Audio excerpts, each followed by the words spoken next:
Good afternoon, all. It's indeed an honor and privilege to present to you Dr. Shacks on this presentation, Historical and Social Factors in Rise and Fall of King Drew Academic Medical Center. Dr. Shacks,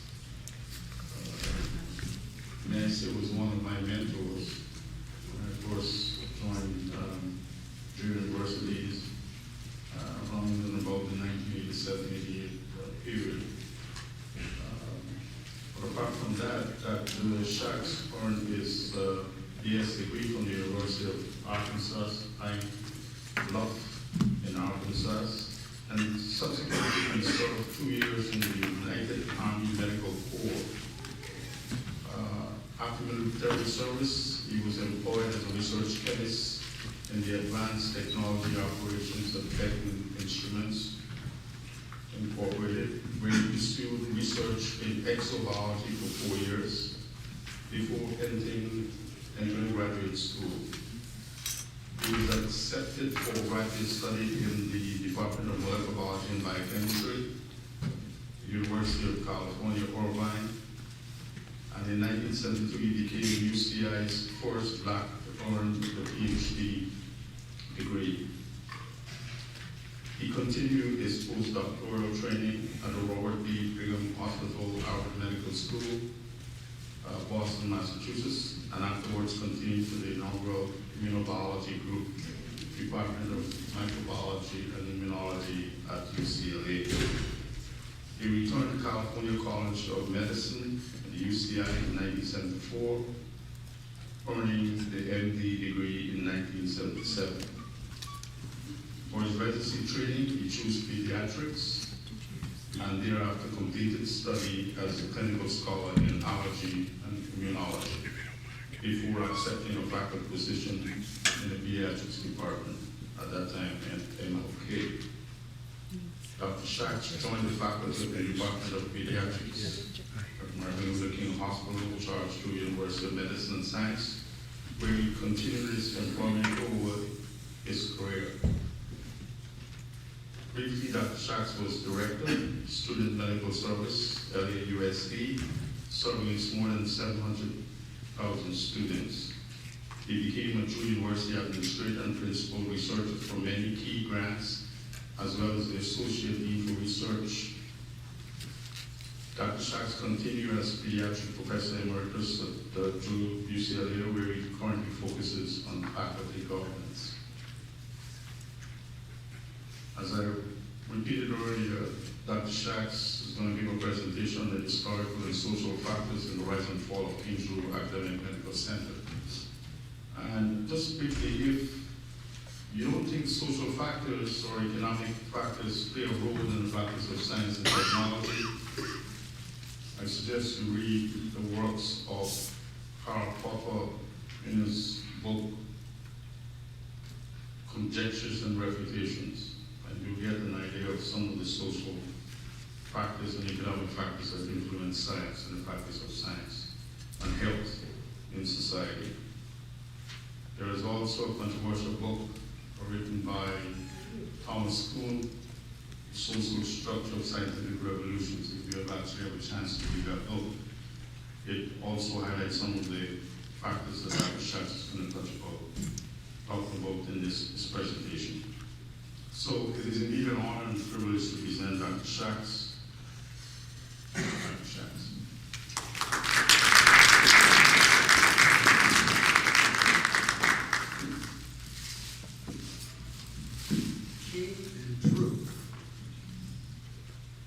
King and Drew, preceded by the Watts Rebellion, were not the Big Bang in terms of social justice.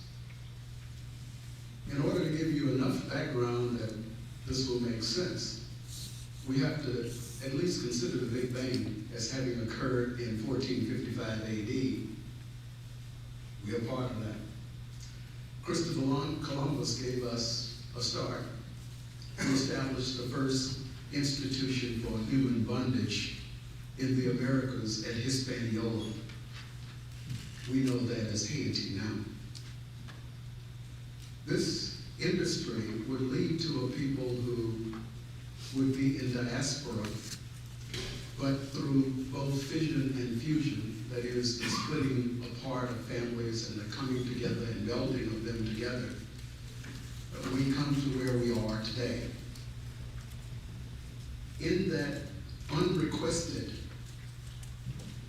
path that we call the Middle Passage, it was these Africans who would be in the diaspora that gave us our background and perhaps the DNA to allow us to come to where we are now. We know some of them.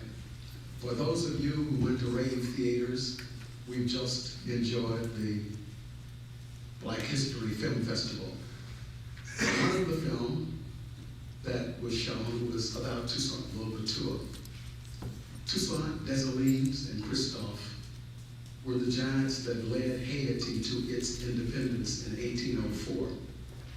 And there were reverberations around the world as a result of that. Haiti still pays for that. We perhaps know better the people who were our homeboys and homegirls here from history. We know Nat Turner, we know Denmark Vesey, we know Gabriel Prosek. We know among these people, people like Sojourner Truth that led us from bondage to freedom in some cases. Frederick Douglass. We knew Malcolm and Martin. We knew Du Bois. We knew his contemporary Booker T. We also knew Fannie Lou Hamer. These are the shoulders on which we stand. Their contributions, their experience, and their conduct is what brings us to what some of us call social justice, what the corporate media and people outside institutions like yours call a civil rights struggle. We know, though, that this struggle had more to do with human rights than civil rights. In the first 30 years after the Emancipation Proclamation, folk like those who developed King Drew Academic Medical Center had created 30 colleges and universities in the first 30 years. And we'll mark that 30th year as Plessy versus Ferguson, as strategies to limit us came into existence. Also, we know that Providence Medical Center had been brought into existence by that time. I guess you could say that they were real movers and shakers. They were similar to the forefathers that gave birth to King Drew Medical Center.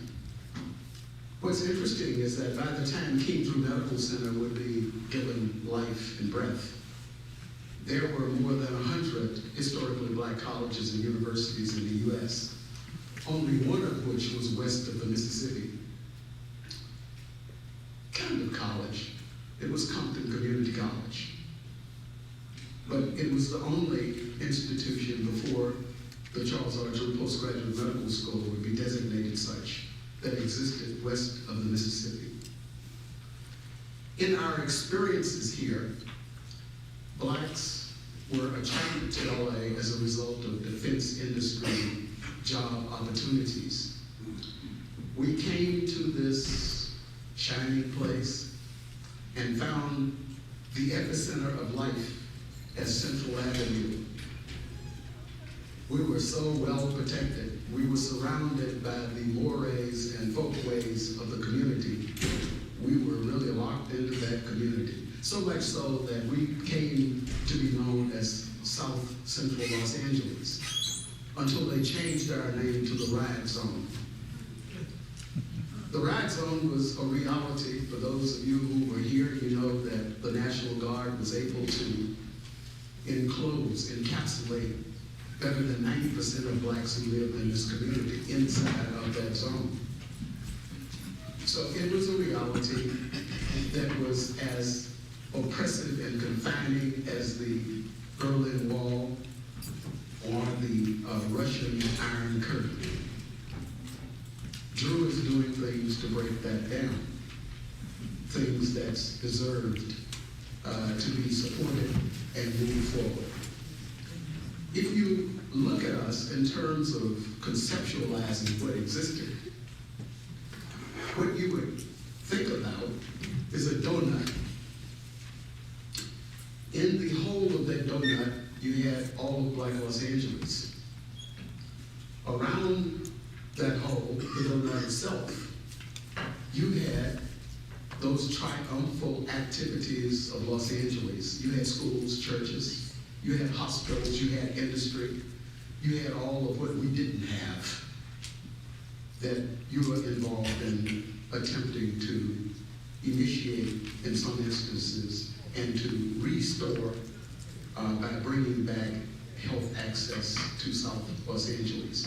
At that time, there were 252,000 souls that lived in what we now call SPA 6. We weren't without hospitals. There were 8 small community hospitals that existed in this area. They had, in the aggregate, 440 beds. We had about 1 physician for every 52,000 people that lived here who was Black. I guess you could say that we were earning our disparities at that time. Luckily for us, we had an Al Haynes that was out there looking at the clinical, social, and health statistics of this community. He was in league with those people whose names are on these buildings next door and across the street. And the work that they had done is what led to where we are today. I think we are aware, but we aren't necessarily at a point of finding solutions for these things. At that time, the best kept secret in Los Angeles when it came to Blacks was where UCLA was located. In fact, there are a lot of Black folk who don't know where UCLA is today. I talked to someone the other day, and they were telling me about the downtown extension on Fifth Road. That's really not Westwood campus, folks. But we don't really need to worry about them. We've got our own opportunities here. If we look back, and not too far back, we see a city, Los Angeles, and we see a county and a state that was very much hostile to Black migrants. We see another group who's suffering that kind of treatment at this time. The kind of racial antipathy that existed at that time, I hope that I'll be able to give you a little bit of an idea about if I ever get around to my presentation. But before I get to that presentation, I think it's important for you to know that the firmament that existed at the time that the Watts Uprising took place and that King Drew came into existence was a very active time. What we saw was communities like that in South Los Angeles and at other places around the nation who were becoming intolerant and hostile to the treatment and opportunities that existed for them. We saw that. And Gil Scott Heron didn't tell us the truth. The riot was televised. Thank God the riot was televised because it embarrassed this nation. And they had to react in some kind of way that was positive. LBJ rushed from wherever he was to see to it that there was passage of the '64 Civil Rights Act. That was a giant step in our American experience. It wouldn't be long after that, of course, Watts would make itself LA's Black Big Bang and lead to, I think, major aspects that contributed to Medicare and Medicaid programs coming into existence. Of course, the McCollum Commission report furthered that particular activity as well. So, in terms of context, we didn't just happen here. Black folk didn't start off in 1619. They existed before then. and we had free transportation to this particular place. So I'd like to talk a little bit about these historical and social factors and some of the objectives that I hope that I'll be able to give you some sense of, include those that you can see before you. Providing some context. Watts, as we know it, was known as Mudville, and that really was the physical condition of that community at that time. In fact, where we now have Ted Watkins Park, formerly Will Rogers Park, that was the center of Mudville.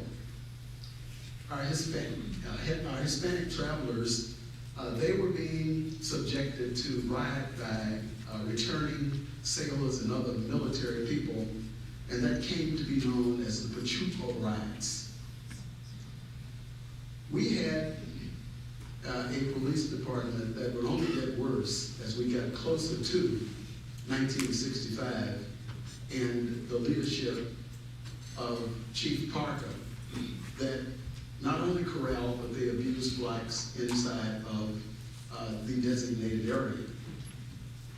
South LA's apartheid was enhanced by a lack of transportation. It wasn't absent, but it was lacking. There was a red bus that was private. You could take the red bus to the public transportation when it ran, and it didn't always run on your schedule or even on its own.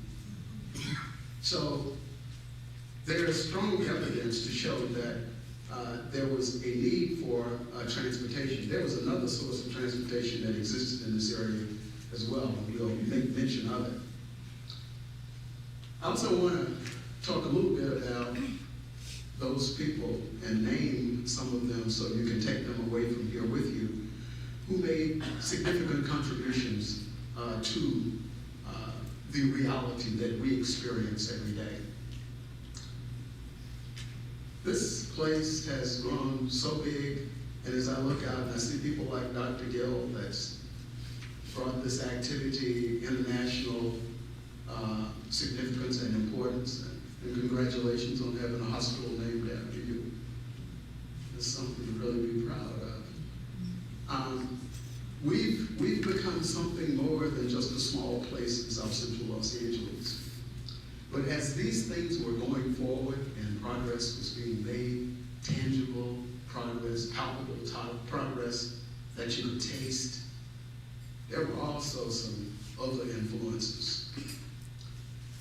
And I'm going to make mention of those influences as I see them. And I don't expect that everyone will embrace my thoughts about it, but that's okay. You can't fire me.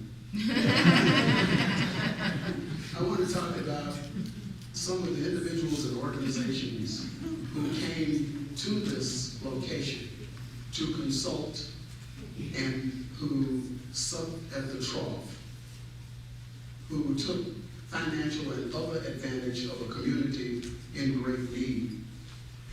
I didn't tell you what had happened in terms of the growth of population. I said that in 1965 there were 252,000 people. Well, now we've got about 1.2 million people. We are larger in population in SPA 6 than about 6 states in the U.S. And I give you $1 if you can name me one state without a general hospital. That says something about those downtown bureaucrats and what they've done to us, actively and neglectfully. I want to talk a little bit about that collaboration that existed between King and Drew to form that academic medical center. So, let's talk about the historical and social factors. If we go back to 1926, we saw the Ku Klux Klan advocating annexation of Watts to dilute the Negro vote. And what they were doing was highly consistent with the 3/5 compromise for you Constitution lovers. There was something called the Missouri Compromise, and there were some people who became 3/5 of a person. That's what they were trying to do here in South Central Los Angeles. And If you want to read about it, it's in your dictionary sitting on your desk, Article 1, Section 2, Paragraph 3. We'll give you more information about that.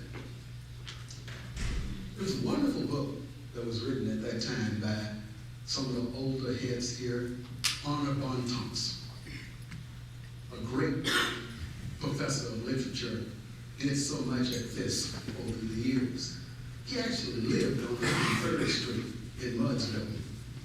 And he wrote a book, Gabriel's, having to do with Gabriel's revolt, called Black Thunder. And it was so advanced in its thinking, because what he saw was that there was a growing intolerance to what was happening to the community and the residents within it. The whole concept of self-assertion that people hadn't talked a lot about at that time, Honor Bontemps gave life to. We saw wonderful things made a part of our history where we don't go and get information often. We heard these wonderful philosophers saying things like, I've got an accidental pistol on a graveyard train that shoots tombstone bullets wearing balls and chains. I'm drinking TNT, I'm smoking dynamite. I hope some screwball are. One day eggs and bacon. Next day ain't nothing shaking. It ain't nobody's business. Or Dean Bacon, Provost. I'd rather drink muddy waters and sleep in a hollow log than to be in New York City and treated like a dirty dog. The reality was coming real. These people were ready to take charge for themselves. Honor caught all of that. Read his stuff. So let's go back to these riots. And these sailors, largely out of the Long Beach area, that came in to look for these zoot suitors and constitute riot against these Mexican Americans. What we know most about as relates to Watts is Marquette Fry, who's given credit for igniting Watts. His father was an unemployed mine worker, and it's not United 9, it's that I'm not good at word processing. But he came from Oklahoma to South Los Angeles in 1957.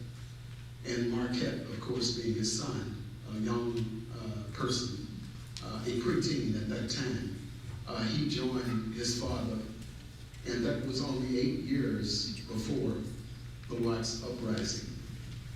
It turns out that Marquette was incarcerated by the LA County Probation Office for several years and was only released when he was 19. And that was approximately when all of this went on that led to Watts. On May 7th, 1965, a very trusting gentleman, Leonard Detweiler, was attempting to take his wife to LA County General Hospital. She was pregnant with a child. And at that time, there was no hospital in this area, so if you were going to get health care, you had to go to LAC, now USC. In fact, the stories that I'm told is that people used to leave this area on foot, and they would walk to General Hospital. More often than not, when they got there, they were given a chit and told to come back the next day. They couldn't see them. Well, it turns out Mr. Detweiler had this old Oldsmobile, and it was faster than Rodney King's Hyundai. Because in the short 11 blocks that he had driven with a white flag out of his window, Gerald Bova stopped him. And being unsuspecting, he tried to lean out of his automobile window on the passenger side, only to be shot dead with a bullet traveling through his pregnant wife's abdomen. She did get to LA County without Mr. Detweiler.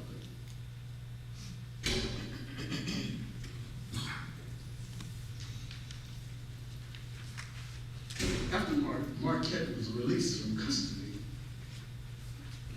he was stopped by a CHP officer, Minicus, on July 3rd. He was found to be driving without a valid driver's license at that time. And he did something that we as black people have been described as doing. And that is, he scratched where it didn't itch, and he grinned where there was nothing that was funny, which empowered this officer. And in his attempt to resist arrest, he was going to be charged with DUI. There's no evidence for that. That led to a confrontation. While he was struggling with Minicus, he was hit in the head by another officer from behind, which brought his mother into this particular fray.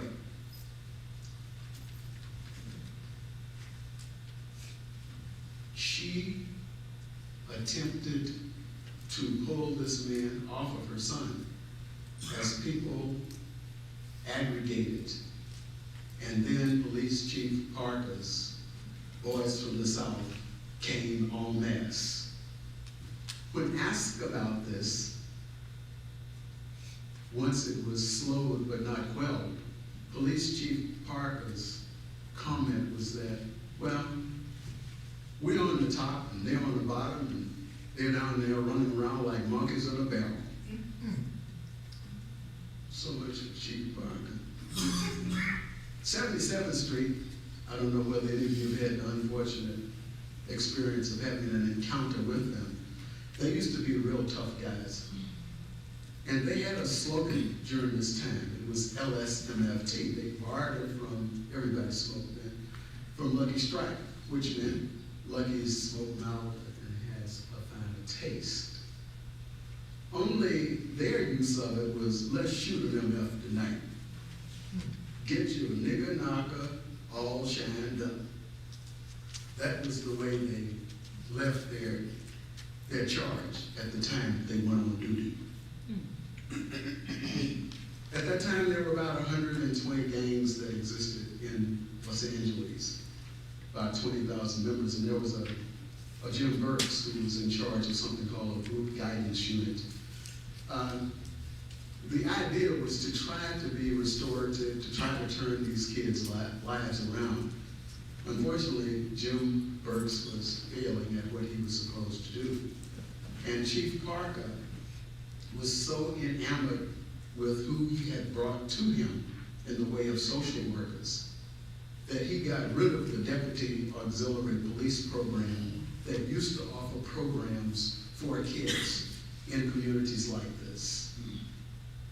What he really wanted to do was to turn those social workers and probation officers into snitches.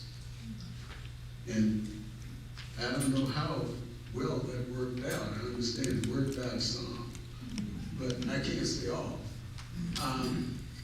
If we go back to Watts, as we go back and forth, blacks were mostly concentrated in what was then Watts, which was basically centered around 130.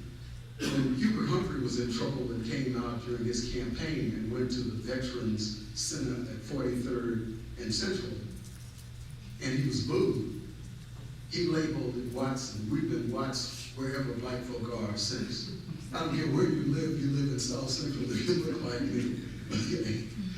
Well, anyway, they lived in Watts, and whites lived down the street in Linwood, the friendly Caucasian city, as it was known. You could go down to see the lonely Linwood Ford dealer who used to say, come on down on TV, but you weren't welcome to stay beyond then.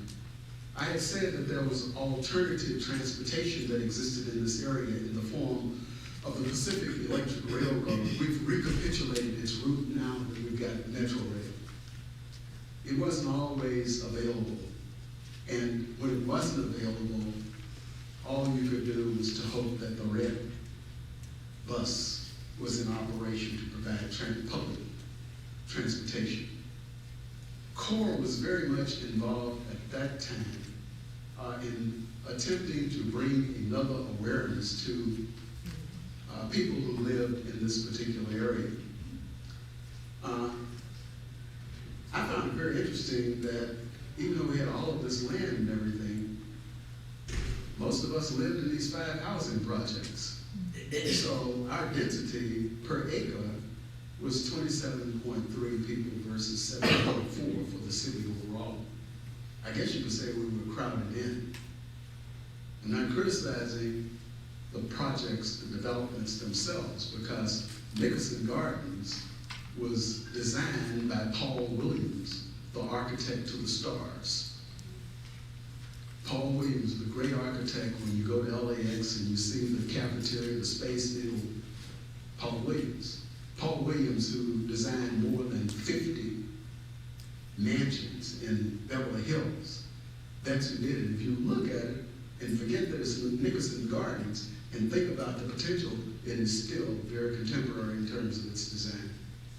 But at any rate, we were crowded into these things at that time. We had some other experiences having to do with, private industry, private enterprise.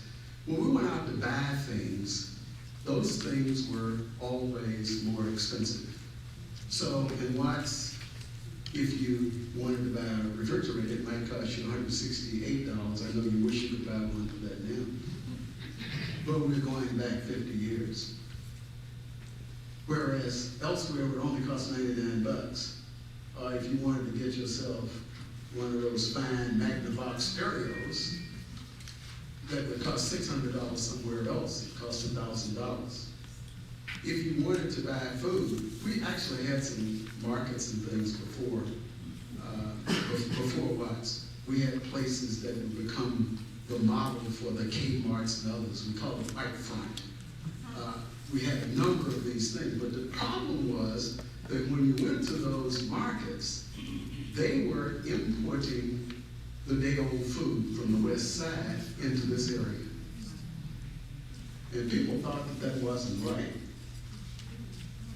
I don't know why, because we got places that outlets now that sells the same thing, and we gather there. So Watts was labeled by the Chamber of Commerce as LA's Black Utopia. And if we picked up magazines like the now defunct Sepia magazine and a number of other black publications, we saw that they echoed that. So you had a lot of people coming into town with straws looking for milk and honey, only to find South Los Angeles. Dr. Haynes was doing this wonderful work that led to the initial funds for this Charles R. Drew University. And those funds were from the Division of Disadvantaged Services and Health Resources that Clay Simpson was the administrator of.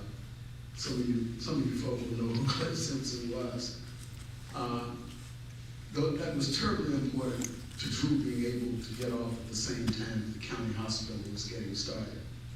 And the concept of differences that we now call disparities, Dr. Haynes had already established those concepts, looking at it from the perspective of the research that he was doing. So in Watts, we had all of these areas of neglect, from employment to healthcare to transportation, job opportunities, and of course, other disparities impacting on the quality of life. We had a bunch of gladiators, people who, in my estimation, were unstoppable. Kathy Green made major contributions to the welfare and benefit of people in South Central Los Angeles through her social work. Conversely, Gus Hawkins never saw anyone that was too low on the totem pole to come and sit with and find out what was needed. He had a Mr. John Smith that took care of his education initiative. And they used to spend days here as they were working it out. They brought to us the concern that existed for whether or not there would actually be an implementation of a King Drew Medical Magnet High School because the Bush administration, George Herbert Walker Bush, they were trying to turn away from magnet schools at that time. But they saw to it that we had the support at the congressional level. And of course, we've got a school over there that I want to mention a little bit later in terms of some of the achievements that we're all happy about. Mary Henry had appointments by 3 different presidents. Mary Henry was one of the members of the Board of Advisors on both sides of this street. Mary Henry, I believe the Learning Resource Center is named after. Mary Henry was unstoppable. Only that dad. Julius Hill, he was one of the fathers of the Golden State Medical Association. For those of you who haven't looked across the street, what was the interns and residence building is named for Julius Hill. He carried pickets, he did all the things that we needed to have done to get this center here. Claude Hudson, who I guess some of us laughed about it, 99 years old, showed up in the newspaper having had some trouble with his girlfriend. But he was a dentist that the auditorium is named after. Okay, I'm very proud of his social undertakings as well as his longevity. But he was a part of that whole group with Paul Williams that made serious contributions to the health and welfare of people of color in Los Angeles. Had a pharmacy there on Santa Rosalia and Stockard that was next to the medical facility where the uppity black doctors had their practices. Dr. Henry Williams got rich in that building. Everybody had to go there. They had very few places to go. They had the small places that they called practices, but these guys, they were doing it up front and big time. Senator Teresa Hughes, you should all know and never forget, she did the lion's share of the work to get the clinical laboratories in the Augustus F. Hawkins building.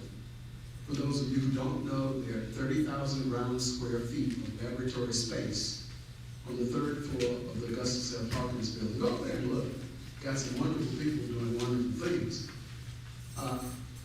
In that complex, there is a vivarium for those individuals who are doing modeling research using animals.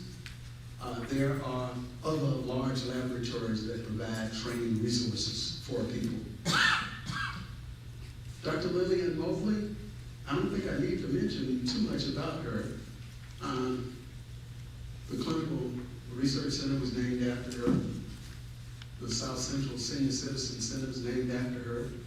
The Gerontology Center at Maxine Waters Education and Preparatory Center is named after her. She was marvelous. Johnny Tillman, some of you people probably only know because there was a Johnny Tillman Child Care Center that we once had on this campus. We got to get it back, folks. Johnny Tillman was a black woman who had a perspective about welfare that was different than Ronald Reagan's. She didn't believe in the concept of welfare queens. She was the mother of welfare rights in America.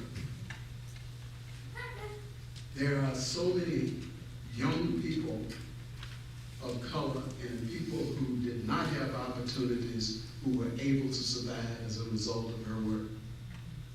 She's more significant than just a name. Leroy Wicks is a guy that worked all his life. You know his building out here? Supply and Services building? He was an obstetrician gynecologist. Dr. Weeks saw that not everybody was going to get to Santa Rosalia. So he developed Ross Medical Building on Weston, just north of Pico, Washington, somewhere. 7 or 8 stories tall, and you had many physicians who were there. He worked up until the week before he died to keep that operation going. And we were so appreciative, those of us who practice medicine, that the last time I looked, they had an Asian food place in it. That was the only thing in that building. There were no practices. They had no one to ride. He funded, he saw to it that it was maintained. And we had very little appreciation for it. There were other ladders, you know, Montague Cobb, who worked in this building. You know Charles R. Drew. I bet you don't know that Dr. Conley, back at Harvard, who was back at Harvard, the revisionists are attempting to give him credit for the work that Charles Drew had done. There are articles now that would suggest that column fraction really was what was important, not plasma expanders or plasma of the work that Charles R. Drew did for us. You better protect him. He's not here to protect himself. Kenny Hahn was perhaps the last supervisor for the 2nd District that did so much for this particular area. We certainly see south of 120th Street, most of the development as having occurred under his watch. And he had a positive influence on both sides of the street. Martin Luther King never walked through that hospital, folks, even though he's been demonized by the way we've allowed it to be portrayed. Even though his contributions have led to a better life for so many of us, we've allowed him to be tarnished.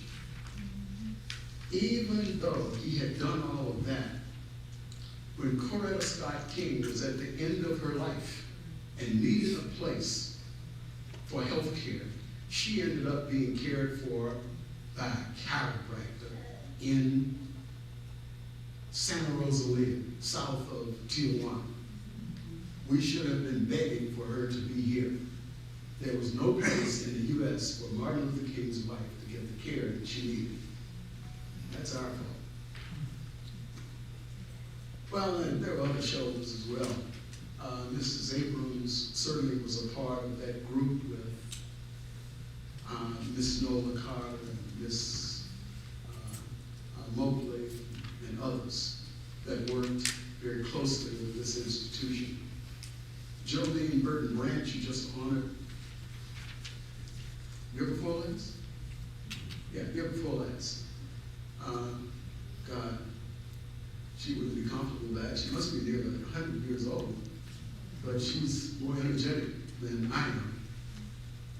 What I remember her for is the work that she did to have established nationally, to have Richard Nixon sign off on the Comprehensive Sickle Cell Centers program. Geraldine Burton Branch. She's just not some old lady with an MD. Geraldine Woods, for a brief time, was on the Drew board. Geraldine Woods had more to do than anybody in America with access to research opportunities for historically black colleges and universities. She was the NIH consultant that opened up those doors. When she went to NIH to take over that particular responsibility, there were only 3 black institutions that had any NIH money, okay? But by the time she had passed on, we had a well-funded 37 or so, and there were others that were getting funds linked to other institutions. She had been chairman of the board at Howard University during his best years. She had been chairman of the board of Atlanta Research Institute. She was just a marvelous lady. She was the lady that you always wanted to travel across country with because you didn't need to be in first class. The pilot and the person in charge of the attendants, they would bring out fruit. She always took the last seat on the plane. They'd bring out fruit and champagne for Jerry. Okay? That's who I remember her as being. Her son was here as a development officer for a short period of time. Vassie D. Wright, for those of you who are aware of Carter G. Woodson, Vassie D. Wright is the person that was responsible for ASLA coming into existence in Los Angeles. She has a library that was named for her that is located on, not King Boulevard, on Adams Boulevard, just west of Arlington. It's a fine library. It's worth going in just to get an idea about the kinds of things that Vassie D. Wright was involved in. That's just a brief keyhole view of some of those people that led to this garden, as I like to think of it, that's been erected in recognition of the efforts of these people. They must have been the biggest con men that ever came down the road to trick these people into putting millions and millions of dollars out here for us. We didn't match those funds. They had to go down and make a case for the need of health care in this area. We were there when we allowed them to take it away. So it's kind of a balance in that, huh? Not a good one. Because this is the place where miracles happen every day. That's a movie that was done about King Hospital that some of the folks that's here in this room had contributions that led to its production. It was a place where not only did we spawn these leaders and mold them, but we launched them. And I like to look back, we had Ezra Davison, who was not here. Ezra was the first Black president of American College of Obstetrics and Gynecology. We had an associate dean for medical student affairs here, Stephen Keith. Stephen is now the CEO of the American Association of Pharmaceutical Schools. And you can go on and name the people who come through here. Now, this is not intended to criticize any of those people, and I don't mind criticizing people. But we don't do enough looking back. We don't gather about ourselves those people who have gone across that bridge and get their influence here in a way that is significant because of this being a center point for equity and social justice for disadvantaged communities. We've got to do a better job of keeping people in the family. The data that I have says that 1/3 of all people who have had residency training in this city, they got it right across the street in conjunction with this university. Where are they? Well, I think I already said that it's unmatched when you talk about the kinds of products that's come from this institution.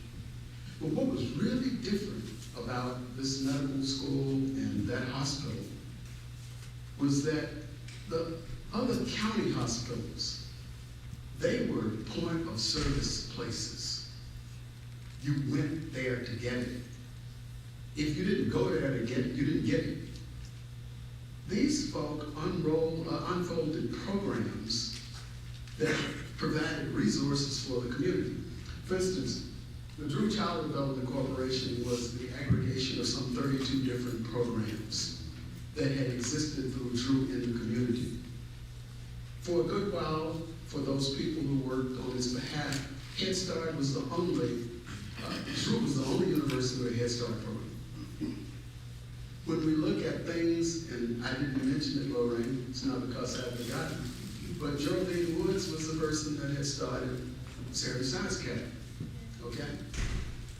These institutions are so precious that we should not for a minute forget it. They are services that didn't exist in this area. And we have to give up the idea of being invested in plans. Everybody's got a plan. And I've got a bridge I'm selling. Some of the things that's happened here is so wonderful that other people appreciate it. Larry Robinson came up with something called asthma care training at this place. I can't think of Charlie's last name at UCLA, but people think of UCLA when they talk about asthma care training. Start here.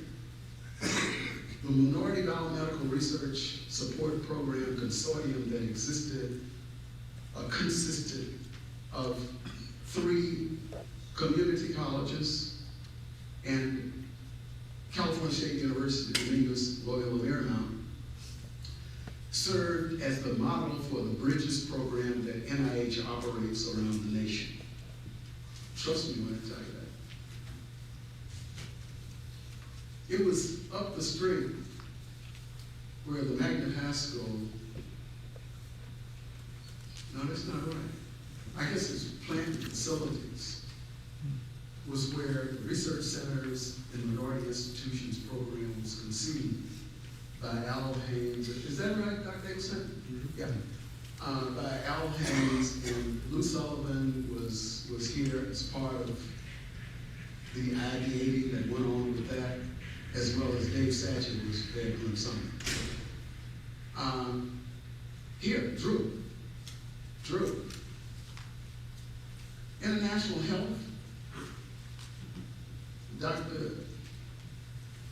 Gill, Dr. Vane, and others have done so much. I met my first African princes, and so many kings and things that came through here. I didn't really understand the difference until I heard some of those brothers come in here and talk about the difference between curative and palliative care. They had it going on.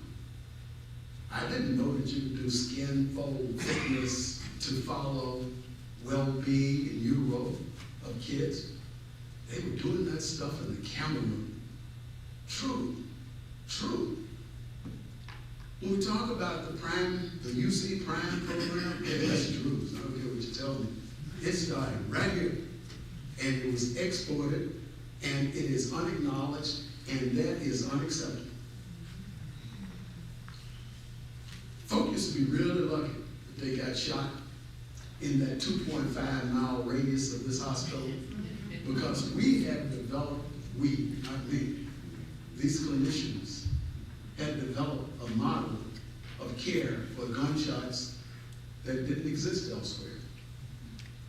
That whole trauma system phenomenon that Dr. Fleming was doing so well with, that the United States Army thought that we better go and take advantage of this.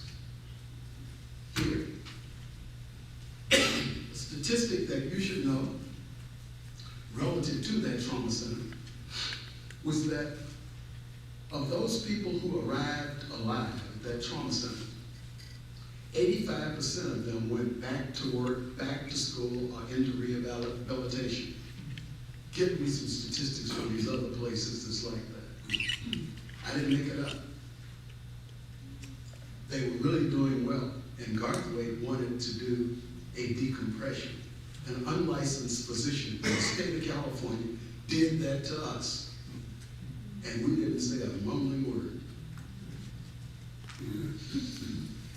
Well, I think probably what was most consistent and most needed that took place here had to do with the beginnings of a truly comprehensive university. The collection of the scattered pieces of pipe, educational pieces of pipe that existed on and around this campus. There was the connection of a cradle-to-grave model of an academic pipeline here at Drew.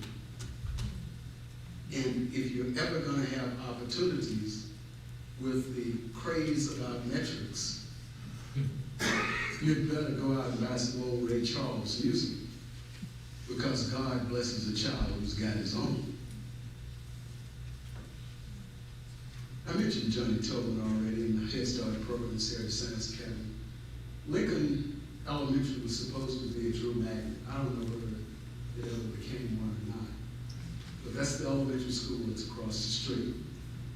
and it needs to be made a part of this academic pipeline.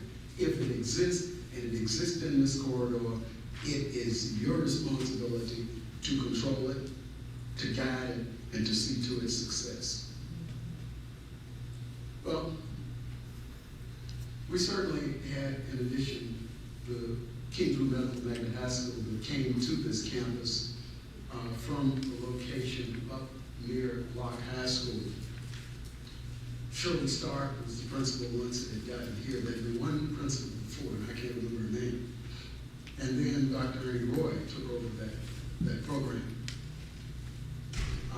And saw that school go on this campus from 220 students to better than 1,400 students. 1,700 students. I ain't happy about that. I think that's too many. I think you dilute out some of the quality, but nobody asked me anyway.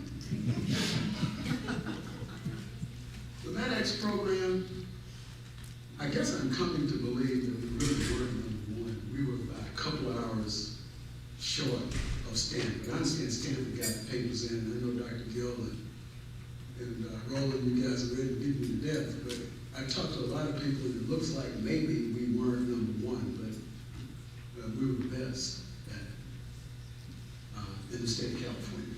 So we need to hold on to our gaze. Thank you very much. We've certainly seen the College of Science and Health grow into something that hadn't been thought about in the way it is now being operated before. We've got these master's programs over there, and we're just going right ahead. Some of you might not know, but one time we had a Ph.D. program here. Did you know? Anybody here know that we had one? We had a Ph.D. program that was joint with UCLA. It was a medical science training program. And they had a guy up there, Kornberg, is that his name? The endocrinologist? Corden, right. He did everything he could do to undermine them. We put students in that program, and he guided them to medical school and got our butts in trouble with NIH because we weren't turning out medical scientists. We must never, ever allow programs that are targeted to our particular need to drift out. That's the one lesson that comes from that, I think. But anyway, we now have the American College, Danville College University. And I didn't have Dr. Damley there in that list, but I just can't think of people who've made greater contributions. SB 1026, boy, he got Ronald Reagan to sign that when Ronald Reagan was still learning cursive. That was a big story. And the College of Medicine, under Provost Baker and others, had Schwarzenegger to come down here and talk about how its matriculants were gaining more AOA honors than those folk at UCLA that had 4.5 times as many students. They were well above what the statisticians said should be happening. For those of you who don't know, that's the Medical Honor Society. Really kicking butt here where we don't have what we need. There have been a number of fellowships and traineeships. We actually had Fulbright fellows that came. We had a Fulbright fellow in Dr. Gill's group that worked with Dr. Gonian from Kinshasa, Zaire at that time. We know that name has changed. And we had one from Germany that also came in. We were bigger than thought. But all good things, it's got its own problems. I'm going to go way off track here and talk a little bit about what I call a flawed system. I'm going to criticize lovingly. I have 5 presidents and 5 interim presidents, okay? You got to get over that. You got to either get out of the wagon and push, or get off the reservation. At the same time, we got 9 deans of the College of Medicine. You just can't do that. On the other side of the street, this phenomenon was replicated in terms of its top managers, its CEOs and COOs and medical and nursing directors. And this had a lot to do with the limited competence of the governing body. My dad told me when I was growing up this story that most people won't appreciate, but gives me an opportunity to talk about my dad. He told me about a breakfast menu at one of the local cafeterias that he'd gone into. And on that menu, he was someone that liked brains. I think I already knew about prions and that kind of stuff. So I wasn't about to do that. But he said on the menu they had brains from different sources. So they had lawyers' brains, they had physicians' brains, and they had engineers' brains. And they had all these brains, he said. But now if you really want to get a lot for your money, you get yourself a lawyer, a doctor, because with those guys, what you're going to do is to remove a lot of them from the community. Because it takes a lot of them to make one meal.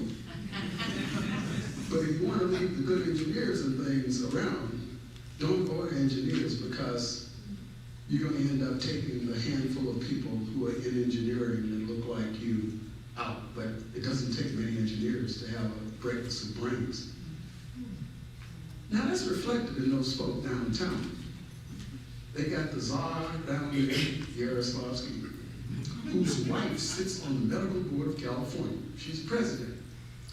And they've done everything that they can do in league without admitting conflict to undermine this university, including saying there are only 2 medical schools in Los Angeles. Okay? Don't applaud him when you come. He came before the hospital closed when that person that was there as the district supervisor was sitting and doing nothing. And he walked through that hospital and went through records with Gloria Molina. They did nothing to help this hospital.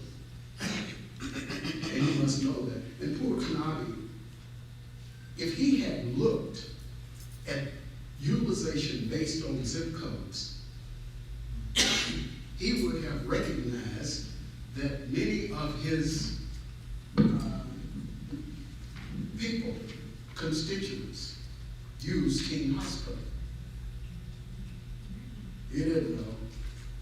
This poor guy, he voted against Rancho Los Amigos, I think, before he changed his mind, before it was overturned. And then he was out there protesting with the people who were in rehab. Just completely lost, not an idea, none. And the dirt devil, Antonovich, he's never seen anything that he understood, other than the fact that he has control of the budget, and he does. I don't know, I wish that we had a supervisor in this area at that time. So we've had all these different folk, different personalities, different approaches. And what's interesting is if we go back to the reign of somebody called Ed Renford, who was the CEO of King Hospital, he was so unwanted by people invested in this institution. On the day that he was supposed to take office, they had the Congressional Black Caucus with Maxine Waters, Diane Watson, and so forth, as well as the California Black Caucus, that was there waiting on him in the lobby to make sure that he did not take that seat. Those supervisors, they sent him back out here with an armed guard. I hope that tells you about their sensitivity to the needs of this community and the kinds of things that they will do to undermine self-respect and authority of the people who are here. They are a problem. When you look at CMS reviews, we never in that hospital had a CMS review where the first sanction wasn't against the governing body. Now, And most of the folk around here didn't know what the hell a governing body was. They didn't know they were talking about the Board of Supervisors. So it was all happening in King Hospital. The same King Hospital that did not maintain the infrastructure, the physical infrastructure of the hospital.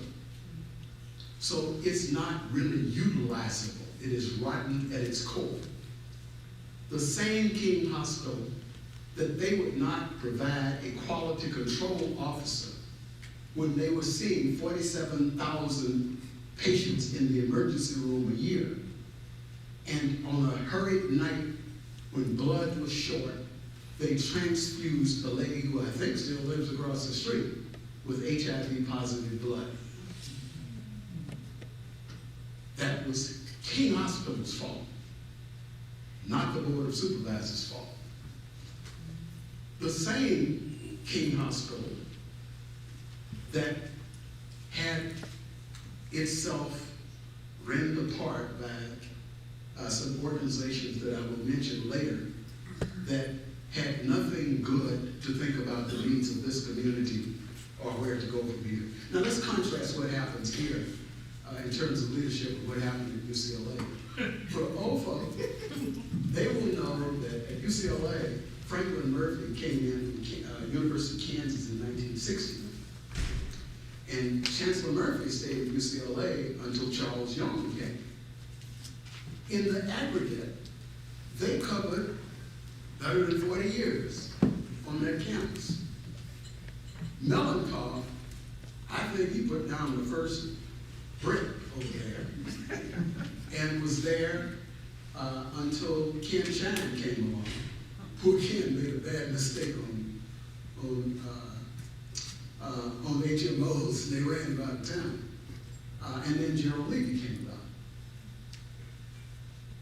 All those years, twice as many years, half as many leaders. That's a formula that we need to, in fact, adopt. It provides for a predictable outcome, I believe. Sometimes you have to dance with the folk who are there to make it work. Well, I also like to think about these anti-catalytic converters that existed and exist. And I've already mentioned these supervisors. You see, I think I've got something here, and I hope you'll be patient with me. I can't even see that.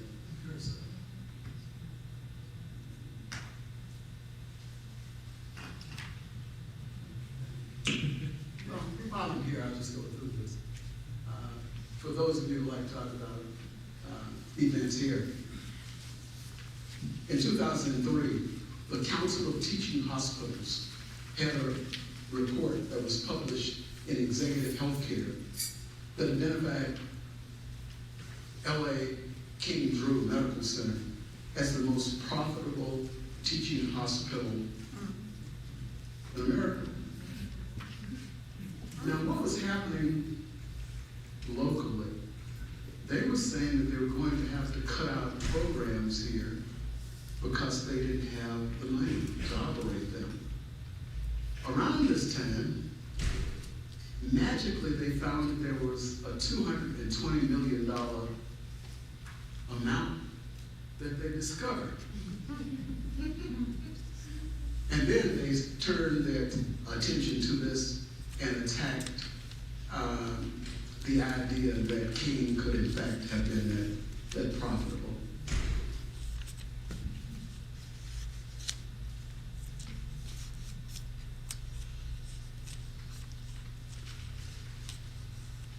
I mean, my God, I can't show you what I want to show you.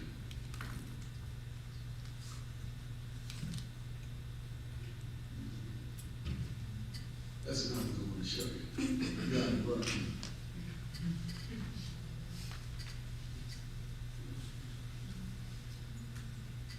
No, I think this is it. No?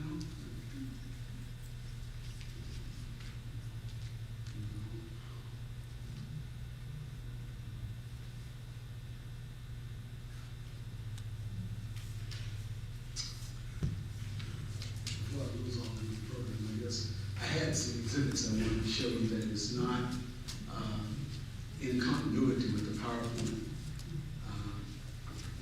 And it would have given you a little bit of a different perspective of what is happening. I thought that what I'd be seeing was a display of windows that's already open with different of my exhibits.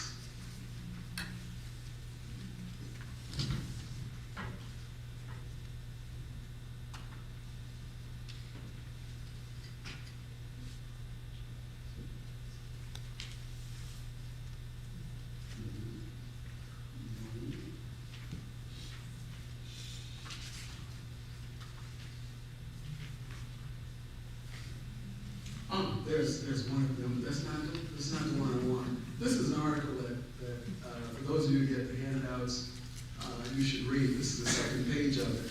It was actually done by the LA Center with Garthway, and I believe when Dr. Carlisle was still over Oshpod, maybe he had a doctorate again. Garthway admits that the data that was being transmitted by King, he could, that's what I wanted them to see. Thank you. This is a cartoon that was done by a multiple Pulitzer Prize winning cartoonist, Paul Conrad. Let me tell you a little bit about the Conrads. Wow. If you look at this, I brought this from home so I can show you. This is the board of supervisors. That's King Hospital. And that was all the way back when Dean Dana was a part of that cabal. Okay? So it wasn't an unknown phenomenon. For some of you, you will know, and I hope that there will be an attempt to reach out. Paul Conrad's daughter graduated from Drew's medical program. Yeah. So Alumni Affairs need to go and get her because she should do some things. He was very, very much in support of what we were doing, and you was in support of what he wanted done. His daughter got enrolled in medical school in the U.S. and she could get in. She's a nice lady, don't they?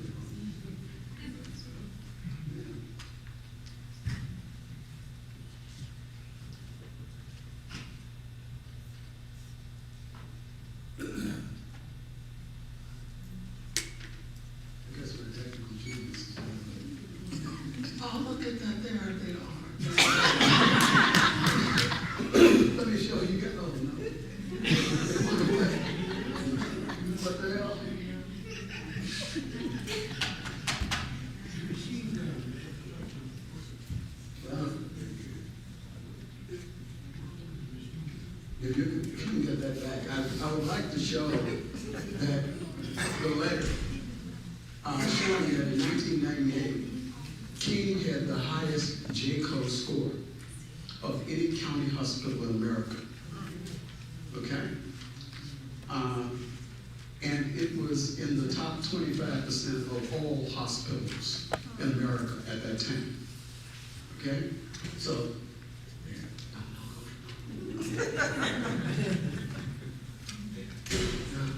how do I move it up?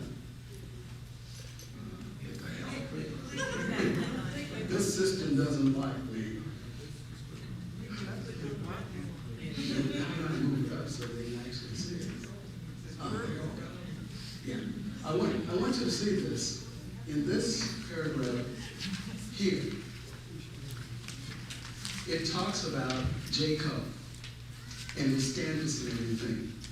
And what is being made, I'm attempting to make you aware of, is that King Drew's score of 92 was the highest score offered to a public hospital in 1998. Okay? It ain't my data. This is data that came from, actually, these county bureaucrats. So, some of what they've been telling me ain't right. Now, here I go again. See if I can do this.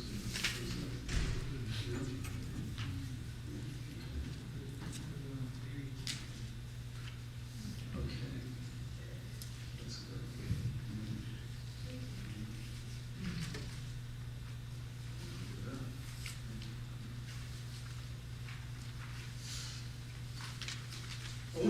highlight some of the services that this hospital offered, because it's terribly important. I know I'm running over long, so I'm going to stop before I planned on. But among these different services that were offered and the 14 to 17 different training programs that existed, you should know. You should take away for your coffee clash. And I hope you've got a handout so you can get some of the additional information. And for your happy hour conversations. You need to know that other than for Dr. Baker and Dr. Wilson and those people in ophthalmology, black folk weren't getting into ophthalmology programs around the country.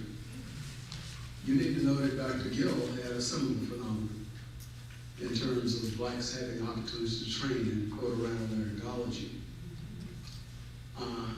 And not only to train, but to do exceptionally well as part of that training. You should also know that Paul Kelly, who some of you will know, he was offering dermatology training. I think after Dr. Kenny had retired, passed, I'm not really certain, at Howard. If you wanted to do dermatology, you had to come to King. The idea that I'm trying to get you to understand is that King was a portal of opportunity for people who came to it for what it had to offer. It was a threat to people elsewhere who had sons and daughters who had to compete with these individuals. And they wanted to, in fact, undermine it. They had a number of things that, in their minds, justified what was happening at King. If we go back to 1975, and I refer you to Stephen Keith's article on a workforce stoppage that occurred here at King. It was the first successful major work stoppage by doctors in America. They struck King Hospital, and the residents at the other county hospitals followed them out. If Jim Harden was here, he could tell you that it actually reverberated at Cook County, where everybody walked out on Jim. They had 4,400 beds there. And by the time they got back, they only had 2,200 beds. It happened across the U.S. It was an act of leadership. Why did they do it? They did it so they could have an improved patient care fund, so that they could have better ancillary services, so they could improve the quality and number of nurses that were available.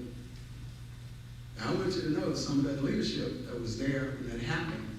It took them, at least I know in one instance, 10 years of following one of those leaders around before they finally caught up with it and undermined his medical practice. So we had that. And then on perspective in the community, we had Latasha Harlins to be killed, but that was after Eula Love. Eula Love was a black woman who was in her front yard and supposedly had a knife, and she was shot dead by policemen there. Interesting, when they rolled her over for the coroner, she had a whole portfolio of silverware under her body, which means that probably somebody put some of those knives there. And then we had Rodney King, and then we had O.J. Simpson, and I can go on and on. It changed the feelings that people had about this particular opportunity. And the people that it changed most were the middle-class black folk that looked like me.